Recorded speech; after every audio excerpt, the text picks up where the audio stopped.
কুমিল্লা উত্তর জেলা বিএনপির ৮ সদস্য বিশিষ্ট আংশিক কমিটি ঘোষণা করা হয়েছে। ১৩ জুলাই সোমবার বিএনপির সিনিয়র যুগ্ম মহাসচিব অ্যাডভোকেট রুহুল কবির রিজভী স্বাক্ষরিত প্রেস বিজ্ঞপ্তিতে এ তথ্য জানানো হয়। কমিটিতে আলহাজ মোহাম্মদ আবুল হাশেমকে আহ্বায়ক এবং ৭ জনকে যুগ্ম আহ্বায়ক করা হয়েছে। তারা হলেন যুগ্ম আহ্বায়ক সৈয়দ তৌফিক আহমেদ মীর, আব্বাস উদ্দিন আহমেদ, মোহাম্মদ মহিউদ্দিন, অ্যাডভোকেট তৌহিদুল ইসলাম বাবু, ব্যারিস্টার রিজভিউল আহসান মুন্সি, ওসমান গনি ভূঁইয়া ও সুফিয়া খাতুন। দলের কেন্দ্রীয় দপ্তর সূত্রে জানা গেছে, ২৯ মে ২০২২ অনুমোদিত কুমিল্লা উত্তর জেলা বিএনপির আহ্বায়ক মোহাম্মদ আখতারুজ্জামান সরকার ও সদস্য সচিব AFM তারেক মুন্সির নেতৃত্বাধীন ৪১ সদস্যের কমিটি বিলুপ্ত করা হয়েছে।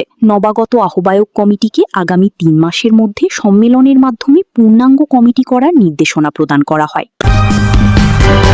সূচনা community.tv বিনোদনের পাশাপাশি খবর।